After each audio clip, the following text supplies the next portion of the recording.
మాఘపురాణము 24వ అధ్యాయము. శ్రీమన్నారాయణుని అనుగ్రహము, తులసి మహత్యము. కృష్ణమద మహాముని జహ్నుమునితో ఇట్లనుచున్నారు. సత్యజిత్తు ఏకాదశి యందు భార్యతో పాటు ఉపవాసముండెను. కేశవుని గంధ పుష్పాదులతో అర్చించెను. దేవతల హితమును కోరి శ్రీమన్నారాయణుని నిరంతరము జపించుచు జాగరణము చేసెను. ఏకాదశి నాటి రాత్రి మొదటి జామునందే శ్రీహరి సత్యజిత్తునకు ప్రత్యక్షమయ్యిరి. నీల మేఘము వలె నల్లని ఛాయతో, నల్లని ముంగురులతో, పద్మనేత్రములతో, ప్రకాశించు తిలకముతో, విచిత్ర కుండలములతో చెక్కిళ్లు ప్రకాశించుచుండగా, సూర్యకాంతిని మించు కిరీటముతో, హరికేయూరాది విభూషణములతో, పచ్చని పట్టు బట్టలను కట్టి మనోహరమైన రూపముతో గరుత్మంతునిపై ఎక్కి వచ్చిరి. మునిగణములు శ్రీమన్నారాయణుని స్తుతించి భార్యతో పాటు శ్రీమన్నారాయణ పాదములపై పడి నమస్కరించెను. సత్రజిత్తు శ్రీమన్నారాయణమూర్తి, నాయన కోరిన వరం ఇచ్చేదను అడుగుము అని చెప్పిరి. అప్పుడు సత్యజిత్తు, స్వామి, ఇంద్రాదులకు పూర్వము వలనే సంచరించు శక్తిని ఇమ్ము, వారిపై దయచూపుము, తర్వాత నాకు నా భార్యకు నీ సాన్నిధ్యం అనుగ్రహింపుము అని కోరిరి. శ్రీహరి దయతో వాని కోరిక అంగీకరించెను. ఇట్లనెను, ఓయి, ఈ ఏకాదశి తిథి సమస్త పుణ్యములు ఇచ్చును. నేనీ తిథి యందు నీకు ప్రసన్నుడనైతెను కావున ఈ తిథి నాకెంతో సంతోషమును కలిగించు తిథి. నీవు నీ భార్య ఈ పారిజాత వృక్షమును పెకిలించి ఇంద్రునికి ఇవ్వుడు. పవిత్రము వనవాసి నాకిష్టమైన ఈ తులసిని నాకిమ్ము, నీకు శుభము కలుగును, మరి ఒక ఆలోచన వీలదు అని పలకెను. సత్రజిత్తునకు అట్లే అని అంగీకరించెను. మరునాటి ఉదయమున భార్యతో కలిసి పారిజాత వృక్షమును పెకిలించి ఇంద్రాదులకు ఇచ్చివేసిరి. తులసిని లక్ష్మీపతి అయగు శ్రీహరికి ఇచ్చిరి. శ్రీహరి అనుగ్రహము వలన ఇంద్రాదులందరూ శక్తిమంతులై శ్రీమన్నారాయణకు నమస్కరించి నిలిచిరి. శ్రీహరి ఇంద్రాదులను విడుచుండగా సత్యజిత్తును వారి భార్యను చూచి ఇట్లనెను, ఈ ఏకాదశి తిథి నాడు నీవు భక్తితో ఈ విధముగా నన్ను పూజించి నా అనుగ్రహము పొందుట వలన మిక్కిలి ఉత్తమమైనది, నాకు మిక్కిలి ఇష్టమైనది. ఈ ఏకాదశి తిథి సర్వ జీవుల పాపములనన్నిటినీ పోగొట్టి అనంత పుణ్యమునిచ్చును.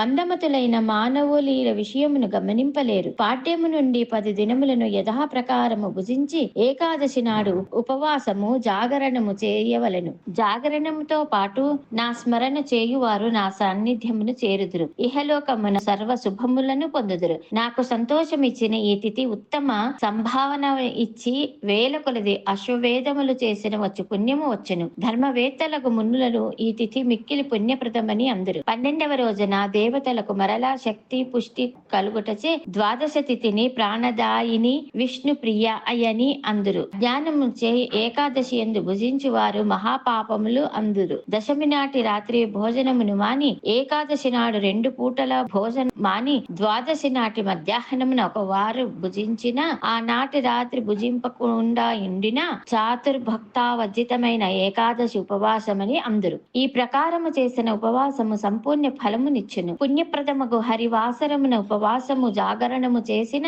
నన్ను యథాశక్తి స్తోత్రముగా పూజించిన వాడు నాకిష్టుడు, నా లోకమును చేరును. ఇటు ఏకాదశి ఉపవాసము చేసిన ఉపవాస సంపూర్ణ పుణ్య ఫలము ఇచ్చుదును. పుణ్యప్రదమగు హరివాసరమున ఉపవాసము జాగరణ చేసి నన్ను యథాశాస్త్రముగా పూజించిన వాడు నాకిష్టుడు, నా లోకమునకు చేరును. ఇట్టి ఏకాదశి ఉపవాసము చేసిన వానికి కాని వాని కులము వారి అందరికీ రక్షించి అనేక యజ్ఞములు చేసిన పుణ్యఫలముని ఇచ్చెదను. 4 వర్ణముల వారు సన్యాసి, వానప్రస్థుడు, స్త్రీ, బాల, వృద్ధులు అందరూ ఏకాదశి నాడు భుజింపరాదు. ఏకాదశి నాడు స్త్రీ సుఖము, నిద్ర, అన్నము వీనిని విడిచి నన్ను పూజింపవలయును, నా పాదోదకమును సేవించవలయును. అన్ని మాసములందను శుక్ల కృష్ణ పక్షములు రెండింటిని వచ్చిన ఏకాదశులన్నీ ఇట్లే ఉపవాసం ఉండవలెను. చాంద్రాయణాది వ్రతముల ఆచరించుట వలన వచ్చే పుణ్యము ఏకాదశి ఉపవాస వ్రతము వలన వచ్చును. కావున మానవులారా, మునులారా, నా భక్తులారా, మీరెవ్వరూ ఈ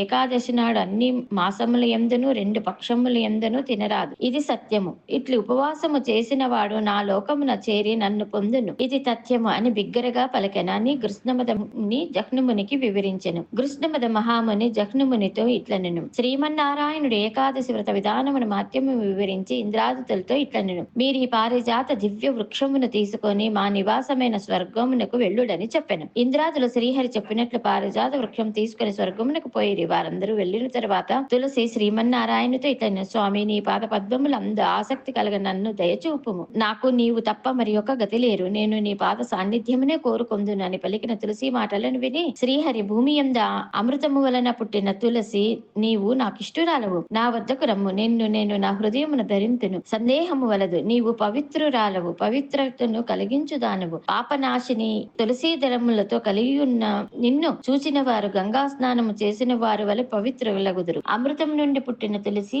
నీ దళములను చేసి మాలగా చేసి నా కంఠమున సమర్పించిన వారు అంతులేనంత అనంత కాలము నా లోకము నుండి నాలో ఐక్యమగుదురు. నిన్ను తమ ఇండ్లయందు గాని తోటలయందు గాని పెంచు వారికి ఏ పాపములు అంటవు. ప్రాతకాలమున నిద్ర లేవగానే నన్ను చూచి నమస్కరించిన వాడు ఆ దినమున సర్వ సుఖములు నందును. ఎన్మూలే సర్వతీర్థాని యన్మధ్యే సర్వదేవతాః యదగ్రే సర్వ వేదాచ తులసీ త్వాం నమామ్యహం అని శ్లోకము చదివి నీకు నమస్కరించవలెను. తులసి నీ దళములతో వీటిని తమ శరీరముపై చల్లుకునివాడు అపవిత్రుడైనను పవిత్రుడగును. నీ కుదురు ముదులతో నన్ను మట్టిని తిలకముగా నుదుటిపై ధరించిన వాడు సర్వ దుఃఖములను పొందును. యక్ష రాక్షస పిశాచుల వలన వానికి ఏ బాధ ఉండదు. అమృత సంభవ తులసి త్రైలోక్య పావని నేను నిన్ను లక్ష్మీదేవిని సమానముగా భావింతును అని శ్రీహరి తులసికి వరం ఇచ్చెను. తులసీ దళములను కాండములను శాఖలను అన్నిటినీ శుభప్రదములైన మృదువైన తన చేతులతో తాకెను. చక్రధారి స్పర్శ వలన తులసి మరింత కాంతిని పవిత్రతను పొందెను. అప్పుడు ఆ తులసి మనోహరమైన పవిత్రమైన స్త్రీ రూపము నుండి శ్రీహరి అంశను పొందెను. మాయావి జగదీశ్వరుడు అయిన శ్రీహరిలో లోక రక్షణార్థమై తులసిని నియమించెను. శ్రీహరి ఎడమ చేతితో తాకబడిన భాగము కృష్ణవర్ణమై కృష్ణ తులసి అని పేరు పొందెను. ఆ వైపు ఉన్న ఇతర వృక్షములను తులసి సాన్నిధ్యముచే పవిత్రములయ్యెను. తులసి ఉన్న ప్రదేశము పాపములను పోగొట్టును. అప్పుడు శ్రీహరి సర్వజిత్తును చూచి నీవు నాకు పూజను చేసి బ్రాహ్మణ సమారాధనము చేసి ఉండుము అని పలికెను. సత్యజిత్తు కూడా శ్రీహరిని పూజించి బ్రాహ్మణులకు భోజనము పెట్టి తన భార్యతో కలిసి భుజించెను. ఇట్లు ఆ వ్రతము పూర్తి అయిన తరువాత శ్రీహరి అందరును చూచుకుండా సత్యజిత్తు దంపతులతోనూ తులసీలతోనూ కలిసి గరుత్మంతునిపై ఎక్కి తన లోకమునకు పోయెను. నాయనా జహ్నుముని, ఇదే ఏకాదశి వృత్తాంతము. ఏకాదశి తిథి అశ్వమేధ సహస్ర ఫలమునిచ్చునన్నది స్పష్టమైనది కదా.